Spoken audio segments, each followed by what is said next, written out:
Welcome to Mission Apollo, episode number 25. We are back, and we're back with the big guns, Nadim and Owa. Hello? And today is a special episode. Minutes ago, we announced a brand new scooter, the Apollo Light, Apollo Rover, Apollo Alpha. The name is still up in the air, and we're asking for your help to help us decide what to call this amazing entry-level scooter.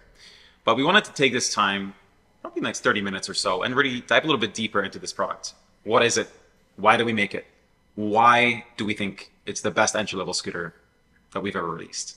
So let's start with a simple question, guys, for both of you. What makes a great scooter? Oh, well, I guess you can start. Having two wheels, that's a Good first start. one, yeah. Your That's a turn. good start. What makes a great scooter? Well, I need to answer a need for someone, and that's why we have different categories, right? We have like the commuter, the expert, enthusiast, right? So we already have one for the pro. We already have one for the middle section, which is the Explorer, and the next obvious one was going to be the Light. So we wanted it to be, well, ideally all the scooters are lightweight, but you need to have some concession when you make one for the pro. But this one, we wanted it to answer the most amount of criteria for people. So to be lightweight, to be foldable, compact, to have good acceleration too, to offer all the safety features that we offer for the other one. And most importantly, like the most important aspect on a scooter, you need to feel safe. It need to feel solid, and that it doesn't just feel like a toy. And that's the main one for me. Yeah, spoken like a true engineer. So for me, it's, I think we talk a little bit, I think we have something internally where we say one of the things a problem that we're trying to do, or something we're trying to do at Apollo is like enable teleportation, like getting from point A to point B, in a way that's, I guess, generally people want to just have something that's going to take them from where they are to where they want to get to. And I think that's a really important problem to solve. But I think what makes a scooter go above and beyond that is really the experience now. So being more focused on the journey of like, how am I getting from A to B, and what makes that enjoyable for me, and what makes that important and special for me, and infusing something a little bit interesting in your sort of like day-to-day commute. So for me, I think that's what's important. It's really about the experience of interacting with the product. I think a lot of scooters check a lot of boxes, but I think what we try to do differently is build something that's more than the scooter, build something that's actually an experience as well. I like that. So at Apollo, we're known for making premium high performance scooters, right? Like we like to call that vehicle grade. We like to think that our scooters are not toys. We like to think that they're vehicle replacements, so you can actually ditch your car and hop on one of our scooters instead. Now, for somebody who's considering a micromobility product, a vehicle, be it a bike, a moped, or a scooter, what would you do in terms of design and specs and configurations to help them choose a scooter over a bike or a moped? In other words, in particular, in this category, this, let's say, sub $1,000 category, why would anyone choose a scooter over another mode of transportation? Because you can bring it to a lot more places, like in the subway, or even like in your apartment when you're on the third floor and you have an electric bike. Some of them have a removable battery, but still, even if you remove the battery, like a lot of people don't feel safe just leaving their bike outside because the lock's going to be cut. So it's really the convenience of being able to transport it everywhere you go, or even roll it into a store with you compared to a bike. There's no way that's going to happen. And I think the form factor, the form format, right? You get the most amount of range and power for the size that it is. So yeah, I think that's the main advantage of the scooter, and the price. The e-bikes, they go up to like $10,000, but usually a good one is like 4,000-5,000. Or you go into the minimalist one, like the Van Move, which are still like 3,000-4,000. With a scooter, you can get a great one for $1,000 that's going to do just the same range as those one. Yeah, and so explain to us maybe a little bit more. I agree. Scooters make perfect sense at this like $1,000 price point. Why did we start with a $4,000 scooter? To me, it's always more impressive for a company to release the big model and then tune it down to really build the reputation. Like Tesla, for example, they started with the Model S and X, and then they released the Model 3 because it's inspiring. It's reassuring to see that because you say, okay, they did it before with like the Pro, for example. They have all the great features. We had the quad lock, we had the IoT, all the great lights on the scooter is super solid. So of course we're gonna be able to take those systems and adapt it to the light, for example, rather than doing the opposite. It's like if Xiaomi launch a super high powered scooter, you're gonna be like, yeah, I don't know. Xiaomi is known for cheap Segway, model. I guess. Yeah, exactly. Right. Yeah. Segway did it well, But do you think it works as a brand, by the way, like to have a no. $200 scooter and a $4,000 scooter? No, I think the Xiaomi and Segways, they are too radical, the two end of the spectrum. Like the cheap Segway, they're really garbage, and the high end are really great.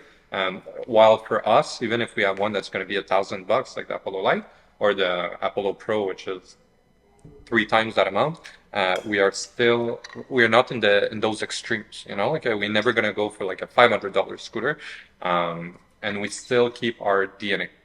That's the most important thing. The Segway, if you look at the GT2 and the E2, whatever their cheap model, there's no link between them. While if you look at the Lite and the Pro, it look like they come from the same family.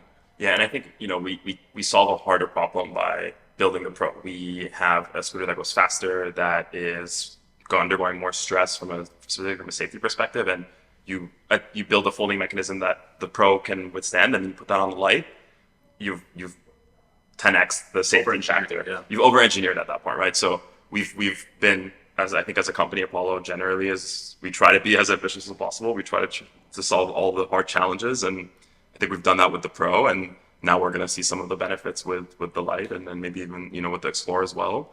But I think that those innovations are going to trickle down in the portfolio, and I think that's one of the benefits of starting with the hardest model, and then going back down. I would also add to that I think when you're making a scooter for $1,000, you have much less room for error because your margins are razor thin, right? It's a volume play. So you need to make sure that every single part does exactly what you want it to do. You need to make sure that everything's assembled correctly, that everything's working. With the Pro, it's not that we had margin for error, but we had room to play within, right? Like we could afford to buy something off the shelf, like let's say our IoT, right? We didn't like invent IoT. We were able to go to an existing supplier, take a somewhat, finished product, plug it into our system, and it's sort of figure it out on the way, right? Of course, we're sort of in the middle. We could have gone like fully out-of-box solution, right? And we could have gone like, let's reinvent the wheel. Well, we went somewhere in the middle.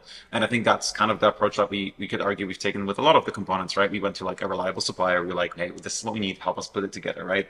As opposed to reinventing the wheel for something like a motor, right? We're not going to build the best motor. So the whole point here is we were able to figure out what we're really good at. How do we build on top of already amazing supplier ecosystems and quality control and assemblies? And now how do we scale it down into a format that doesn't quite have the same margin for error, but we can leverage a lot of the same best practices. So let's talk about entry level, because I think entry level is a bit of a misleading category. Just today in our city, in our town hall, we said that 50% of our customers come to us to upgrade. Right? So entry level doesn't necessarily mean it's their first scooter. Yeah.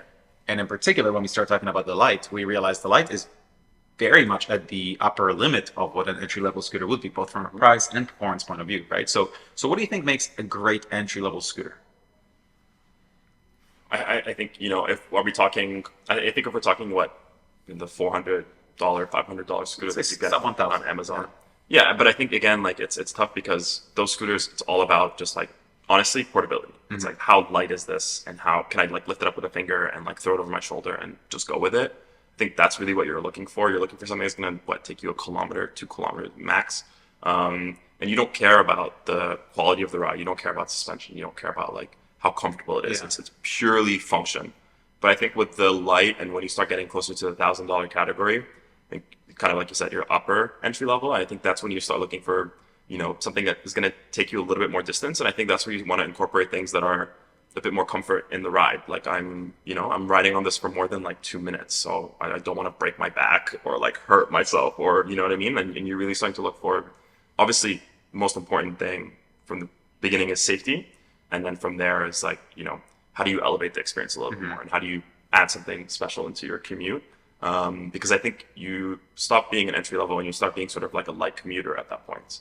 And it's sort of like a vehicle that you're going to use every single day to get you, I don't know, a few extra kilometers, maybe Right. 5 kilometers. So we're starting to talk about replacing not just a bike, in this case, potentially a car, right? Yeah. In particular, knowing that the light has a range of what, 40 kilometers? Is that where we're moving forward? I did 50. 50. That's not a joke, eh? Yeah. Exactly. That's very much like, a couple of years ago, this would have been our second most powerful scooter, and then all of a sudden that range is now trickling into the beginning of our portfolio, right? So, what do you think makes an amazing or a great entry level scooter? Well, I think price and weight for as it is right now in the Yeah. industry, and as I mentioned at the beginning, like it would have been easier for us to just take the Apollo Mini and like release it. Yeah. But the experience was just not there, and like we said in all those videos, we're not gonna release something that doesn't offer something new, like that won't change the industry. And like we bought the Unagi last week, and this thing is so trash. It's crazy. You know, we went to the warehouse. It's 1.5 kilometers from here, and we drained I think 40% of the battery. It's ridiculous. And the experience while you're on it, you have a better experience with the Unagi when you're not on it. When you like carry it up there. Yeah. So, I think it solves a problem, right? And I think Yeah. it's just a question of like every Different use scooter case. in every class is going to solve a different set of problems. Yeah. And I think at Apollo we've decided to solve certain types of problems that maybe other companies have not, or we prioritize certain things that they don't. And I think for us, like one of the things that we try to advocate for, or at least one of the things that we do when we launch products, is we have kind of like a minimum threshold of things that we accept, right? And I think like not using solid tires and like having some suspension and just like the bare minimum in terms of actually like quality of experience versus how do we make this the cheapest Yeah. thing ever? How do we just use a bunch of plastic and just like put it on the market and try to sell 1 million of these, make like a few dollars on each one, Yeah. and go pure volume? I think we have a standard.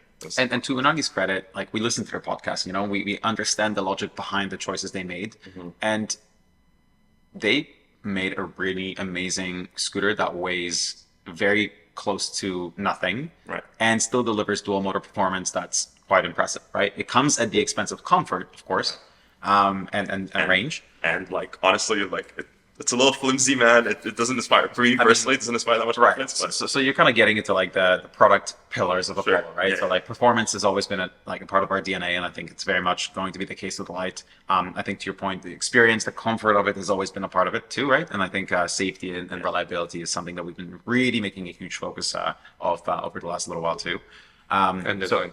And design, of course, and I think design is almost like a layer that sits on top of all of these, right? Because you can have all three of these. I mean, you look at Chinese scooters, right, that are coming out, the InMotions that people are raving about, and the performance is there, the reliability is there, but the design, it's China, right? Like it's classic China.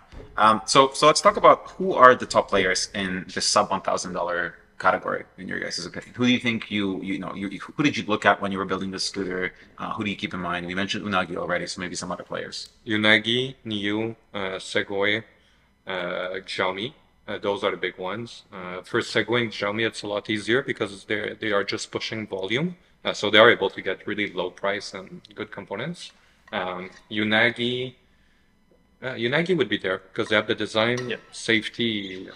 I don't know. I'm not gonna comment on that, but say they look okay. And Niu, they have everything. They have the safety. They have the design is pretty good. They have like their iconic lights and the deck, how it's like, and that new system too new, right? Like they have their button when you lock it. They have like their own folding mechanism. The Niu would be up there too. So those would be the main competitors that we were looking at while designing our scooter. Yeah, no, I agree. I mean, I think, you're starting to see a lot more investment in trying to do something interesting and, I don't know, everyone's coming up with their own proprietary technology and there's seem to be a bit of a race, in this category, which is great to see because I think at the end of the day, consumers benefit from that. But I think, it's all about, yes, like the scooter is part of the product. It's part of owning a scooter. Part of that is the actual hardware, right? But then there's the whole experience around that. I think people maybe sometimes don't take that for granted a little bit, where they're really evaluating just the scooter. Yeah. They're not evaluating the software side of things or the support side of things or the ecosystem that they're buying into. And I think, that's where personally, obviously, from a operations perspective, that's what I'm thinking about. Less so when we talk about designing the experience, we look at the support offering and Yeah. like the warranty offering of those competitors. And when it comes to that, I think Apollo is super competitive. Um, and so yeah, we look at it. I guess from ops, we look at it from a different lens. We try to abstract outside of the hardware and look. We trust the R&D team to build the most competitive scooter from a hardware and from a software perspective, and we look at how do we provide the best human experience and support that product that way. And those three companies, like they are the minimum that they're valued at is $1.5 billion, Yeah. right, for Segway. So we are against people that are so big. So I mean, I think that's one of the reasons why we decided to do this one last. Is like because to go into this market and be competitive, need to be sure. Yeah, it's what hard. you're doing. Yeah. Yeah, it's hard. And I'm sure even, the Light's going to be a very competitive scooter. I'm sure we're going to release it, and 6 months later, we're going to be like, ah, shit, we should have put the turn signals on one side of the handlebar as opposed to, I mean, like, there's going to be minor things like that that we're going to come back to. But just going back to the discussion about kind of entry level, so I think what's helpful sometimes is really thinking about, well, what are we really trying to do here, right, from a hardware point of view? And I think we said a long time ago, and this is the guiding principle that has led us to this idea of let's just have three products. And the reason we settled on three products is because we believe there are ultimately three sizes, if you will, within the scooter form factor. So if you consider the scooter form factor as one form factor, mopeds is another, bikes is another. Within scooters, there are three sizes. There's the big and powerful, there's the medium and somewhat powerful, and then there's the lightweight and not so powerful. Really, that's what it comes down to, right? And you already alluded to the commuters, which would be the light and not so powerful, the kind of recreational enthusiasts, right? Which is more of the middle segment, and then the kind of professional expert, if you will, people that are willing to spend $4,000 scooter that want that performance, right? So The same uptick as those three laptops, pretty much, right? yeah, pretty much exactly. Yeah. So like, there's a reason why there's a MacBook Air, MacBook Pro, and MacBook, I guess. Yeah. So and I think there's an approach that Segway takes where they have 50 SKUs and they have a scooter that's specific to left-handed people, and a scooter that's specific to a blind person, and a scooter that's specific to somebody who rides on the left side of the road with a dislocated shoulder. Like, they have so many. It's like tomato sauce, And I think there was a Malcolm Gladwell segment where he talks about like what is the perfect tomato sauce. With something as personalized as tomato sauce, the only way to have perfect tomato sauce is to have 50 different varieties. Right. Because everybody likes their tomato sauce differently. But I don't think that's the case with scooters. I think we can capture 80% of the market with just three sizes within the scooter form factor. And that's where software comes in. Because, okay, hardware is at some point going to become a point of parity. Of course, there's design, there's like, we can be a tiny bit different, but for the most part, and we're already seeing this, like the competition's catching up in terms of design. 3 years ago, China was full of screws and cables. Now they're starting to put forward some designs that are maybe not quite on our level, but they're becoming a bit more competitive, right? So that's why 2 years ago we decided to invest in software, because we had this insight: software will define the quality of your experience while using the hardware, right? And so that's why, okay, maybe the app was a little bit buggy at the beginning, but now it's getting to a place where it's really stable. And it's an integral part of the experience. You mount it on a scooter for a reason, because we really believe that you're going to be able to get so much more out of that riding experience through the app, right? We're talking about support in implications for the software, right? So like, it all comes together. And so I think for me, the question is almost always like, how do we stay 2 years ahead of the curve, right? Like, we had the insight with hardware, great. Now we're in a good position. We had the insight with software, great. Now we're in a good position. What is the next frontier? How do we stay ahead of what everyone else will catch up to in 2 years, And frankly, I start to think that is right now the frontier is going to be distribution. I think availability will define the winners in the coming 2, 3, 4 years. Once that mass market picks up and everyone's looking for scooters, we need to be where our customers are shopping, and as opposed to being the ones that the customers come to. So anyway, a little bit of a tangent, but let's get back to the Light, Rover, Alpha. So how do we approach it all? Tell us a little bit about the process. We approached it from a weight and cost perspective, which we have never done before. It's always design, and then we jam everything inside. So it was interesting. It was definitely a new challenge, and it was so useful to be in China while we were doing it, to really sit with our team there and like see where we can cut, what we can add, and by just tweaking a little bit of components, we were able to fit so much more in it. So the Light V1 is like a single motor. The Light V2 became a dual motor, and the price for us is basically the same because again we're able to twitch a couple things like this, and really the biggest one for me was the weight. Like we were trying to save so much weight, and we ended up it's not that light, the Apollo Light, but it's I think we're gonna get it to a space that makes sense for what we are offering, and still keeping the experience that is above everything else in that category. So yeah, something lightweight, something affordable, so everyone can experience Apollo, and while keeping our crazy design, you know, like it's so much. It's a scooter with the most amount of constraint, I guess, like that we needed to say, like you told me before, you know, you need to say no to 1,000 things to really like be able to land this one perfectly. To check a lot of boxes. Yeah, Yeah. a lot of Literally, buttons. yeah. And now, like even last week, the big discussion was, okay, well, what's the size of the box now because it can't fit on like the Best Buy shelf, you know? So you're like, damn, can I just make a scooter? It never ends. There's so many consideration. So yeah, the weight, the size, the design, and the price was it's a battle. Yeah, I think it's interesting what you just described because like as a it's such a different contrast that the pro is almost like a blank canvas. You can do whatever you want, whatever it ends up costing, it sort of ends up costing, and we're okay with it, right? So you mentioned in a different episode before that we were able to do a better job of the light because of the learnings we got from the pro. Now, having learned what you learned with the light, do you think you would have done the pro differently? Yeah. What would you have done differently? I mean, just like based on the light learning specifically. Well, the pro differently. Let's say I would start a pro right now. I would like adapt the geometry from what we learned after 5 prototypes, like the folding mechanics too, and really the weight. I think the pro we could have. It's still very much lightweight compared to the Segway. You know, we're 20% lighter, but I think there's even more that we could have done. And there are some part that we just like over designed with the pro, like the neck. You need 22 hours of CNC to make it. I would have done a nice neck, but a lot more simple than what we have now. Maybe something like the light that it's so easy to manufacture. There's less room for mistake. Yeah, I would have done this differently.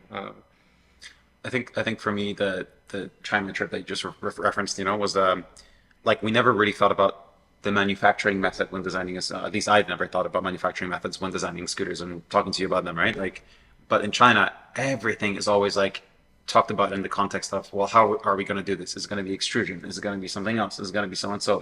It's And when you see like 6 CNC machines yes, with just the latch. exactly. You're like, God damn. And you're like, shit, man, like we just spend so much time designing something that's so freaking hard to manufacture. No wonder this scooter is expensive. And it's perfect, right? Like it is a piece of art. Like honestly, the one phrase that captures our experience of manufacturing the pro is it's a piece of art. But you can't have art for $1,000. You need reliability, predictability, scale, right? So let's talk a little bit more about the specs. And I know there's going to be the video we just announced is the V1 walkthrough. We will be following up with a V2 walkthrough in a short bit. So let's just talk about the final product. What are the specs of the final product that we're working with? It's going to be 36 volt, 15 AH, 21700 cell, dual motor, 350 watt. But with our controller, we're able to get a lot more out of it. But it's supposed to be 350 watt at the top speed, 45 kilometers per hour. It's not the Mach 1 controller. It's another one. It's another version of the Mach 1 controller to cut the cost, basically. And we didn't need all the fancy features, like the light. There's not going to be any IoT. There's not going to be any wireless charging or COB lights. There's still going to be the quad lock to have the phone as the main experience because it's app enabled, obviously, but it's not going to be wireless charging. And the LED light, we were able to, after all the iteration we did for the Pro, we were able to really do a nice diffuser that you won't see any dot like on the old Export, for example. And so you're still going to have the nice finish without having to pay the extra for the COB lights. Then when you put the V1 next to the V2 for the lights, They are almost just as bright. The V1 is too bright, like It's blinding. yeah. But the V2 is more reasonable, and people, I'm sure they're gonna appreciate the cost saving of over the little brightness that you gain.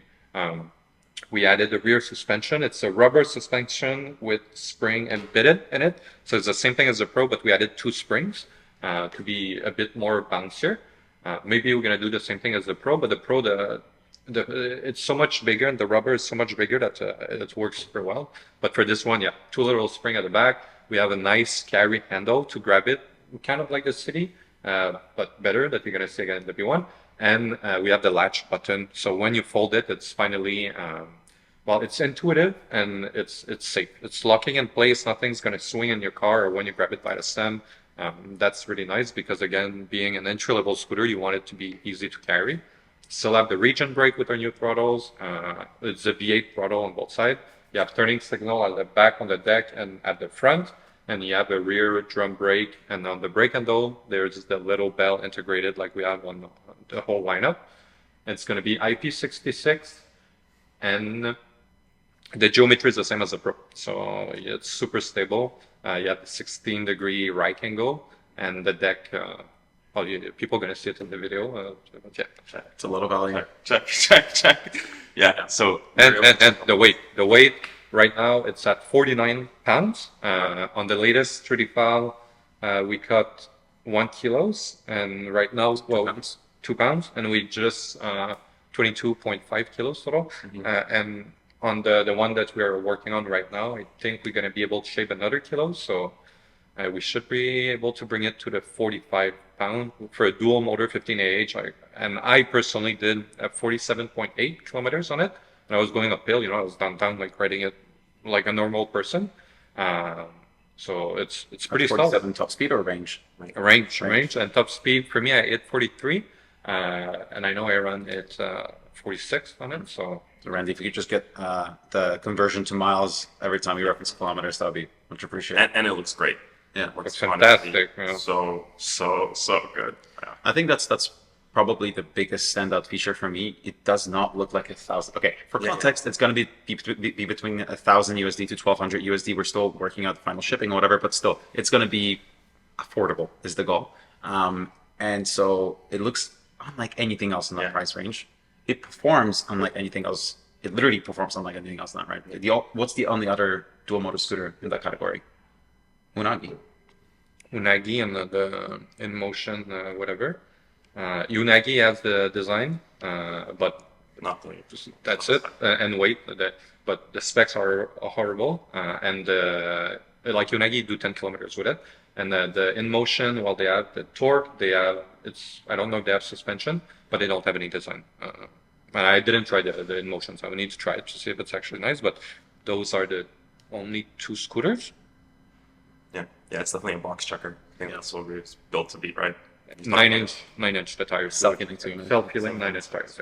Yeah, it's not a value. So yeah. Basically, again, all of the requirements are there, right? Like we have a level. We talked about this before. There's a standard that we need to maintain, and that's sort of like our baseline standard. And then we try to maximize and add as much value above and beyond that standard. I think the light is just a perfect representation of that. Yeah, and there's a lot of things on the light that we are gonna adapt to the rest of the model. That's what I'm realizing when we did the Pro. Like all the feature trickled down, but now doing the light, that we don't have to figure out those things. We're able to figure out other things, and it's gonna trickle up. Like all the connectors are super easy to replace. The direction nut, and it's still a problem on the City. On the Pro, like you need a special spanner wrench for the light. Like we didn't release something with anyway. It's just going to be so much easier to disassemble, and people are going to have access to kit already. So the lights, there's going to be distribution in the future that's really going to differentiate different competitors, but also how you fix the scooter. I think that's something we're going to be really solid on, and the light is going to be the light of the Pro, the perfect foundation for this. Reliability, serviceability, it's going to be really important as well.